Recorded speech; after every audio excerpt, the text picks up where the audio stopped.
વાત કરીએ તો વડોદરામાં રોગચાળામાં ધરખમ વધારો થયો છે। છેલ્લા 2 દિવસમાં ડેન્ગ્યુના 215 શંકાસ્પદ કેસ નોંધાયા।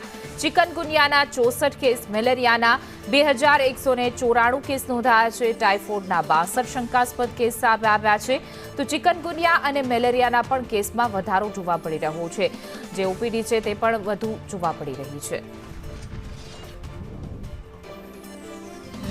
વડોદરા શહેરમાં વરસાદના પાણી ઓસર્યા છે, પરંતુ હવે રોગચાળાની મુસીબત વડોદરાના નગરજનોના માથે ઊભી છે તેવું લાગી રહ્યું છે, કારણ કે રોગચાળો એ હદે વકર્યો છે કે હવે આંકડા છે તે 4 ડિજિટમાં થવા લાગ્યા છે। છેલ્લા 48 કલાકની જો વાત કરું, છેલ્લા 2 દિવસમાં રોગચાળાએ માજા મૂકી છે। ડેન્ગ્યુના 2 દિવસમાં 215 જેટલા શંકાસ્પદ કેસ નોંધાયા છે। ચિકનગુનિયાના શંકાસ્પદ 64 કેસ નોંધાયા છે। મેલેરિયાના તો 2194 કેસ शंकास्पद केस नोंधाया है। टाइफॉइड 62 शंकास्पद केस नोंधाया है। लाइन लग रही है और पूरे बड़ौदा में सर्दी, खांसी और बुखार का वायरस चला है। पेट दर्द, बुखार पूरे बड़ौदा में सभी जगह की कंप्लेंट सुनने में आ रही है। आप कहाँ रहते हो? हम लोग पटेल फड़िया में रहते हैं। तो वहाँ भी सब बीमार खाना, हाँ, वहाँ पर भी यही सब चल रहा है। जुल्ला, मामीट, बुखार, सर्दी। रोग तो है जो पानी थोड़ो प्रॉब्लम है।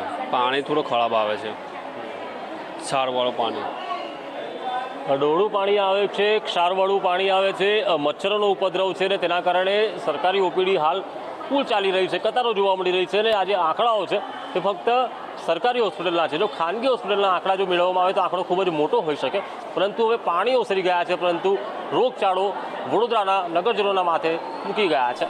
कैमरा पर्सन निकेश वड़न साथे कुणाल शर्मा, संदेश न्यूज, वडोदरा। તો આ તરફ અમદાવાદમાં પણ ભારે વરસાદ બાદ હવે રોગચાળાએ માથું ઉચક્યું છે, જેમાં સ્વાઇન ફ્લૂનો એક કેસ પોઝિટિવ નોંધાયો છે।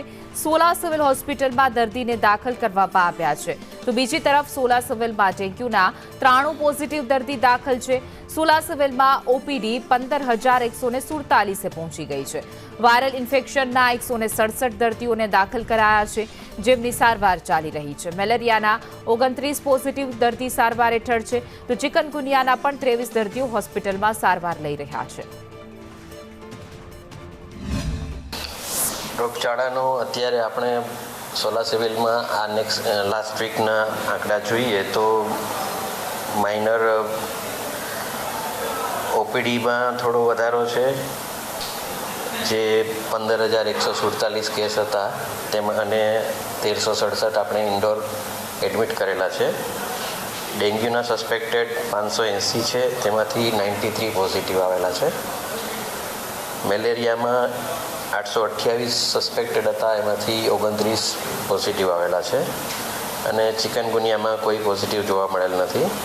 ડાયરિયા ડિસીઝમાં 25 અને ડિસેન્ટ્રીના 26, હિપેટાઇટિસના 12 અને ટાઇફોઇડના 7 કેસ આ વીકમાં જોવા મળેલ છે। મચ્છરનું ઉત્પત્તિ ન થાય એને માટે પ્રિવેન્ટિવ મેઝર ધ્યાન રાખવું જોઈએ કે જે પાણી ભરાઈ રહેતું હોય આપણા ઘરમાં, જૂના વાસણમાં કે જૂના કોઈ ખાડા ખબચિયામાં, એનો નિકાલ કરી દેવો જોઈએ।